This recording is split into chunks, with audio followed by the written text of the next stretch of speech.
calling it an allergy is just an excuse. It's not good to be picky.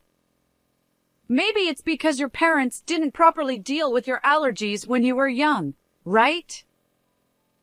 With a sneer, my mother-in-law mocked my sister, glancing back and forth between my father and me. Then, as if suddenly remembering something, she exclaimed in an exaggerated voice, "Oh! She's not great at cooking or cleaning either. Perhaps she wasn't properly taught those things." She looked at my sister's husband, seeking agreement, and added, "She's got a cute face, but it's a shame about those other things, isn't it?" My sister's husband smirked, too. But they won't be laughing for long. After all, they're going to lose everything for making us angry. My name is Nancy. I'm 28 years old, single, and living alone. I'm a dedicated company employee. Given my age, I know it's time to start thinking about marriage, but I'm enjoying my work, and without anyone special in my life, it's something I've only vaguely considered for the distant future. It was during this time that I heard the news of my sister's marriage. My family consists of my father, who runs his own business in our hometown, my mother, a homemaker, and my sister Amy, who is 3 years younger than me. I might be biased, but my father doted on us, allowing us the freedom to pursue whatever we wanted. My mother, always smiling as she watched over my father and us, made our family feel like something out of a picture-perfect story. As for my sister Amy, she was an adorable and charming girl, the kind who could win over everyone around her, regardless of gender. There were times I thought it was unfair how cute she was, or that I envied her, but those thoughts would vanish whenever she came to me, calling, "Nancy! Nancy!" I've always found her irresistibly endearing. My father is the eldest of 5 siblings, most of whom live nearby, so our extended family is quite close. My mother also got along well with my aunts and uncles, so we often gathered for family events. Around that time, we were having one of those gatherings to celebrate the birth of a baby girl, born to my father's youngest sister, who had just had a late-in-life delivery. Although she's technically my aunt, she's only about 10 years older than me, more like an older sister. I was thrilled about my aunt's baby and excited to meet the newborn, so I returned home for the first time in a while. As I was catching up with my aunt and marveling at the tiny, newborn baby, realizing once again how incredible the birth of life is, I heard cheers coming from where my sister was. I glanced over to see my sister, slightly tipsy, her face flushed pink as she swayed while holding a glass of wine in both hands. She's drunk because she tried drinking something she's not used to. Sighing at the sight of my sister, who had likely overdone it in the spirit of celebration, I got up to help her. As I approached, my cousin noticed me, looked up in surprise, and began talking rapidly. "Nancy! Amy is getting married, isn't she?" What? I must have looked like a deer caught in the headlights at that moment. I'd heard she had a boyfriend, a civil servant, tall, handsome, the kind of guy who would pick her up after work. But marriage? I alternated my gaze between my cousin and my sister, who was giggling in her tipsy state. Amy, still laughing, said, "I haven't told you yet. Nancy!" My cousin, initially surprised, seemed to catch on to the fact that I wasn't satisfied with how casually the news had been dropped and quickly excused herself from the scene. After she left, I sat down on the cushion next to my sister, which still held some of my cousin's warmth. I took the glass that my sister was still holding onto and set it on the table. Then I cupped her cheeks with both hands, turning her to face me. "What's this all about?" Amy, realizing from my tone that I was not amused, finally apologized, I'm sorry. As I questioned her further, she confessed that she had asked our parents to keep it a secret from me because she wanted to tell me in person. Since I was home for the first time in a while, she had planned to tell me this time, but the moment never seemed right, and before she knew it, she got drunk and spilled the news to our cousin in the happy atmosphere. As I listened, I couldn't help but think how typical it was of my sister to bungle a surprise like this, yet it was also part of her charm. By the time she finished explaining, I no longer cared that she'd kept it a secret. In fact, I decided to tell everyone, including the part about how it was supposed to be a secret. Our relatives just laughed, saying that's exactly what we'd expect from Amy. There's one more thing I haven't told you, Nancy. There's more? I can't imagine what else it could be. I encouraged her to go on in a gentle voice, and she seemed to relax as she continued. When we get married, I'll be moving in with Jason's family, so I have to move out by next month. Jason is my sister's boyfriend. Well, husband now. The suddenness of it all made my eyes widen in surprise. You're going to live with his parents? Are you sure that's okay? Amy smiled and reassured me that she had met them several times and that they were really wonderful people. With her marriage announcement and the news that she wouldn't be able to visit home as often, the atmosphere that night was festive and lively. That conversation took place at the beginning of last month. So, she must have moved by now.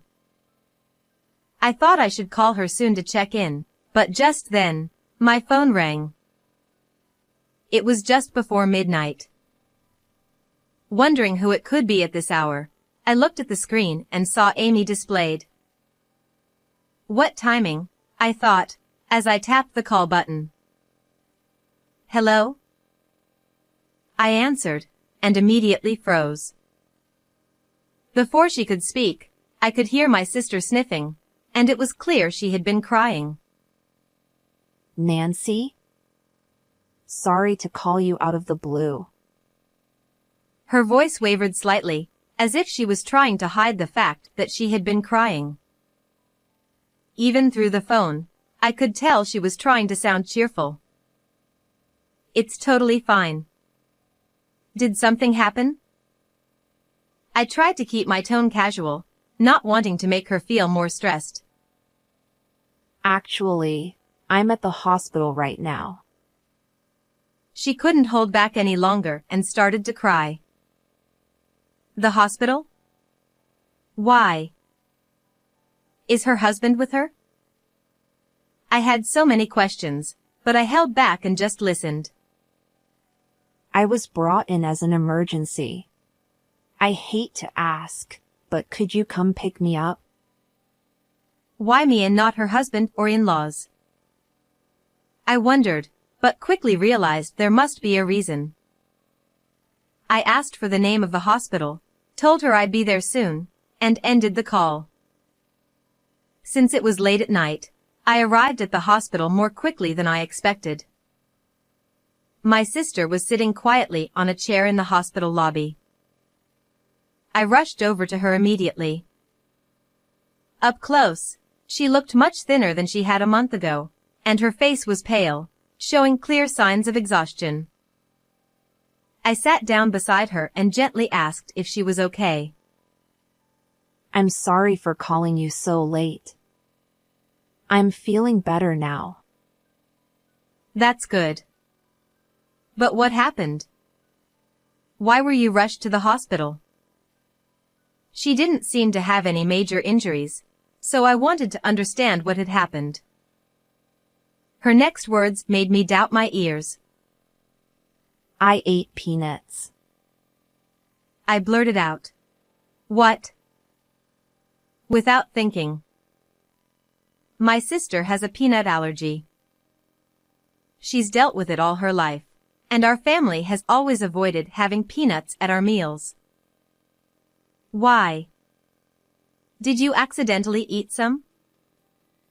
No, my mother-in-law. My mind went blank. I couldn't believe that anyone, knowing about her allergy, would intentionally give her peanuts. I asked if she had told her mother-in-law about the allergy. My sister turned to me, her eyes brimming with tears, and said, Of course I told her. But she said I shouldn't be picky just because I claim to have an allergy. Amy continued, explaining that even when she looked to Jason for help, he just told her to eat the peanuts because they were delicious, completely dismissing her concerns. Feeling like she couldn't refuse without causing a scene, my sister tried eating a small amount, hoping it would be okay. But soon after, she started having difficulty breathing. When she asked to be taken to the hospital, no one listened, so she ended up calling an ambulance herself. My mother-in-law even said, "Are you trying to make me look like the bad guy by exaggerating your symptoms?" So, I decided that I don't want to go back to that house anymore. That's why I called you, Nancy. I'm sorry. As my sister apologized through her tears, I took her hand and reassured her. It's okay. But even as I held her hand, I could feel my own shaking with anger. For now, let's go back to my place, okay? Yes. Thank you, sis. We headed back to my house together, and during the drive, I suggested that we talk to our dad about it tomorrow. Amy was worried about causing trouble for our parents, but I convinced her that keeping quiet about what had happened would only make them worry more. The next day, I called in sick to work and left the house with my sister, heading to our parents' home. When we rang the doorbell, our father answered, his face showing surprise when he saw Amy. He quickly sensed something was wrong from her distressed appearance and my serious expression, and he ushered us inside. After we explained everything that had happened, our father, who had been quietly listening, finally spoke. I see. Then he asked, Are you feeling better now? You should stay here and rest for the day. Amy nodded, and our father gave her a warm smile. Then he turned to me and said, Nancy, I need to talk to you.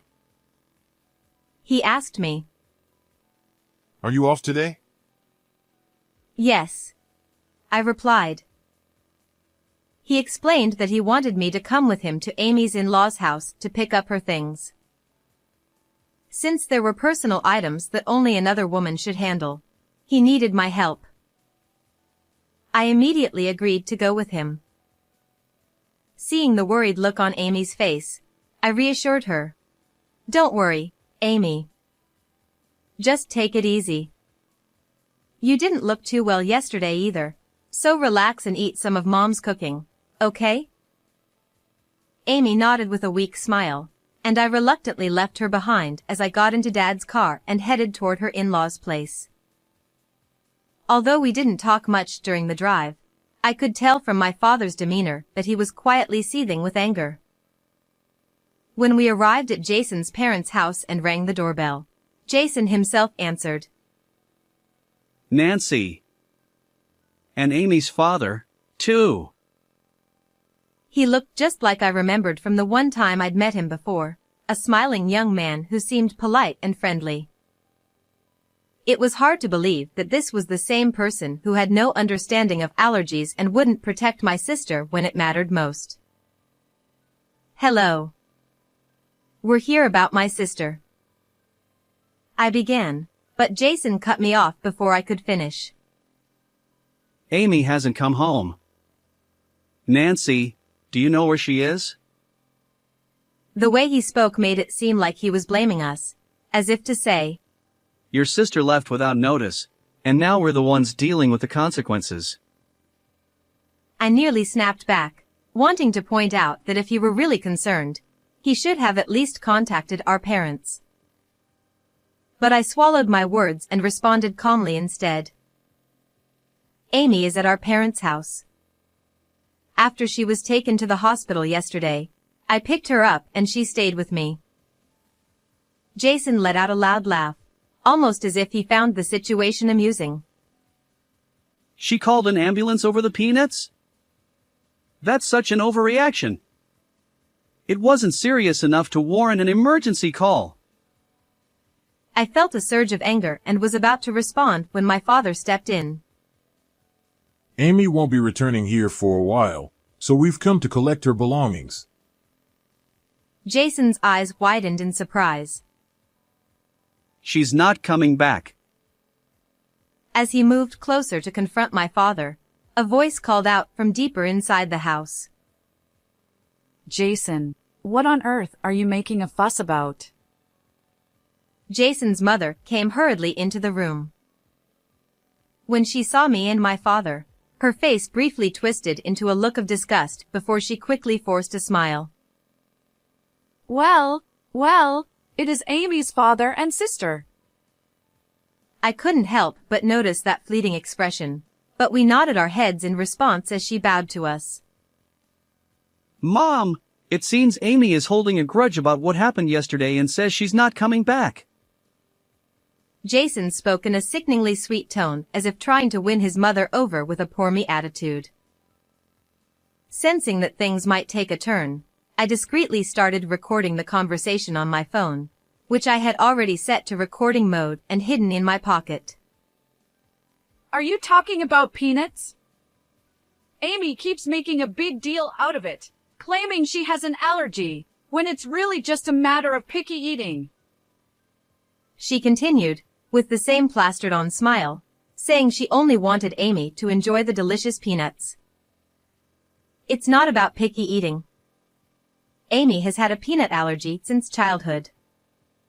Even food prepared with utensils that have touched peanuts can cause a reaction, so we've always been very careful. I fought to keep my anger in check as I explained, feeling on the verge of losing my composure. But Jason interrupted with a dismissive tone. Yeah, but you know. And continued. I used to be allergic to milk when I was little. My mom would gradually introduce it to me, mixing it into my food, and now I can drink milk just fine. He said this proudly, as if his mother had performed some miraculous feat, while she nodded along with a smug smile. Maybe Amy's peanut allergy is because her parents didn't handle it properly when she was young. She grinned slyly, glancing back and forth between me and my father, clearly enjoying the tension she was stirring up. Then, as if she had just remembered something, the mother-in-law exaggeratedly exclaimed, "Oh," and continued. Amy wasn't very good at cooking or cleaning either. Maybe she wasn't properly taught those things. She's got a pretty face, but it's such a shame she's lacking in other areas, don't you think? She directed this at Jason, who grinned back at her. Feeling like I was on the verge of exploding, I knew I had to get out of there. I'll be taking my sister's belongings now, I declared, asking Jason to show me where they were. Go right ahead. After all, Amy needs to work on overcoming her allergies and polishing her skills as a wife. She tossed out those parting words before disappearing back into the house. I hurriedly gathered my sister's things and left their home as quickly as I could. On the drive back, I was so furious that I could hardly think straight, but my father was even more upset. Usually a careful driver, he was now driving in an unusually aggressive manner, clearly seething with anger. When we returned home, Amy rushed to greet us, immediately sensing that something had happened based on our expressions. She repeatedly asked if we were okay. "What are you planning to do now, Amy?" Her face fell, and she looked down, as if the weight of the question had just hit her. "To be honest, they didn't show any concern for you at all," I told her. She looked up at me, forcing a smile as she replied, I see. I guess I was hoping for too much. Things never go as smoothly as you'd like. As she said this, she stared off into the distance, her eyes glistening with unshed tears, as if she had expected this outcome all along. Based on my mother-in-law's tone, I started to wonder if this incident was just the tip of the iceberg and if there had been other problems before. They'd throw away the food I made, saying it was too salty, or spill drinks on places I had just cleaned. Although I had suspected something was wrong, hearing the awful details made my head spin. I always thought that, one day, we would come to understand each other. Seeing her exhausted smile, I could only imagine how much she had endured, and it pained me to think about it. But after what happened this time, I realized we'll never understand each other. That's why I'm going to get a divorce. Perhaps relieved that her last bit of hope had been shattered, my sister said this with a bright smile. My father, hearing this, nodded deeply. You've done well up until now. He spoke gently, as if reassuring her. Leave the rest to me. Hearing this, my sister and I looked at our father with wide eyes. He responded with a mischievous smile. I've got a plan. A few days later, he told us that he would be going to pick up my sister's furniture and asked us to come along. My sister and I rode with him to her in-laws' house. Dad, 3 people isn't enough to move all that furniture, right? Father laughed heartily. Don't worry about that.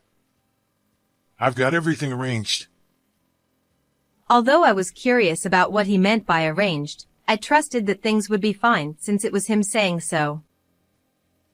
As we neared the house, I began to dread the thought of seeing those 2 again, but then cars began filling the driveway at my sister's in-laws' place. It was a large driveway, typical of a countryside house, but it quickly filled up.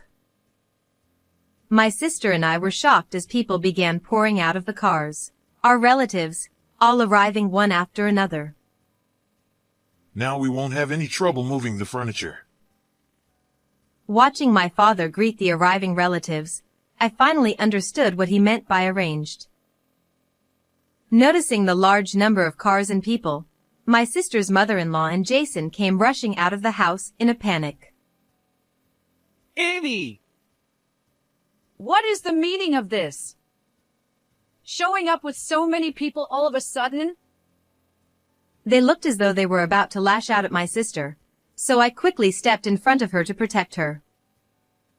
Then, my father stepped in front of me, and with a smile, said to them, Thank you for everything. My daughter has decided to divorce, so we're here to collect her belongings. At my father's words, my mother-in-law frowned. Divorce? I haven't heard anything about that. And we already packed up Amy's things recently, didn't we? Despite the tense atmosphere, my father continued with the same cheerful smile. Most of the furniture here is from when my daughter lived alone. Since it's furniture, I brought about 23 of our relatives along. With that, he turned to the nearby relatives. All right, I'm counting on you. The relatives began streaming into the house. Jason, perhaps trying to stop them, went inside with them. That left just me, my sister, my father, my mother-in-law, and 2 others outside.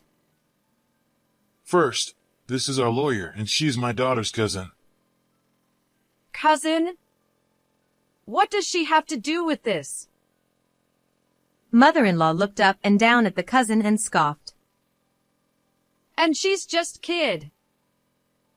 Indeed, one of the cousins was still a university student.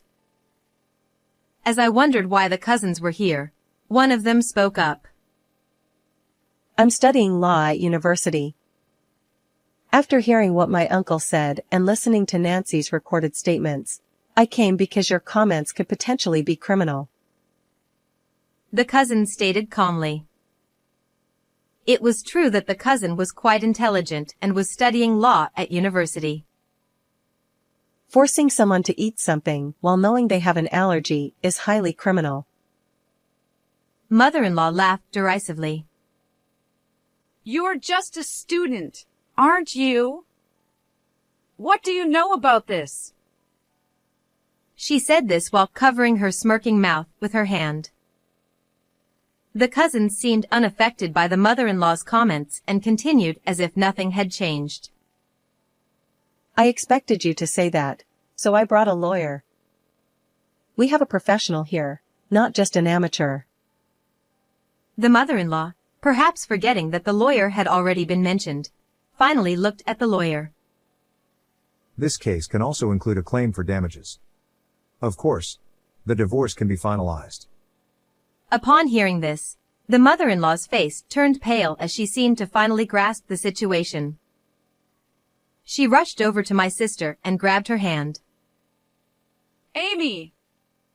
You wouldn't really go through with the divorce, would you? I've been so worried since you collapsed. Let go of me. My sister interrupted the mother-in-law and wrenched her hand free. It was rare to see my usually smiling sister glare at her like that. When I collapsed, not a single person was concerned. You all continued your meal as if I wasn't there. I will be going through with the divorce, and I will be claiming damages. Just as my sister finished speaking, a scream from Jason came from inside the house. Mom! All the furniture is being stolen! Seeing Jason clinging to the mother-in-law, crying, my sister exclaimed, What? Stolen? You're the one who had everything moved here under the pretense that you needed it. Those were my belongings that I paid for. As Jason tried to retort, the mother-in-law stopped him by grabbing his arm and whispered to him that the lawyer was present, which I overheard. Thanks to the relatives' efficient work, the furniture was quickly moved out. My father thanked the relatives and then turned to the pale-faced mother-in-law and Jason. It seems all the belongings have been collected. We'll handle any further communication through our lawyer. He started to push my sister and me toward the exit but turned back as if he had just remembered something. I've heard of cases where people have been forced to eat things they're allergic to and have died. I'm glad that didn't happen to your son when he was young. His smile was genuine, but his eyes were not. We all got into the car, and initially, everyone was silent, but my father soon broke the silence with laughter. Wow, the two had the best expressions. Seeing my father's genuine smile, which I hadn't seen in a long time, both my sister and I started to chuckle, which turned into full laughter. We all laughed heartily as we drove home. It was a rare moment of genuine joy. Afterward, the divorce was officially finalized. Since my sister's furniture had been removed, the house was left empty. The furniture originally in the house had been sold when my sister got married, as it was expected that her furniture would be used. Additionally, the money from the sale had been spent without my sister's knowledge, so there were no savings left. With the emergency transport and the arrival of the relatives, news of the divorce and the mistreatment spread quickly, leading the in-laws to move away as if fleeing.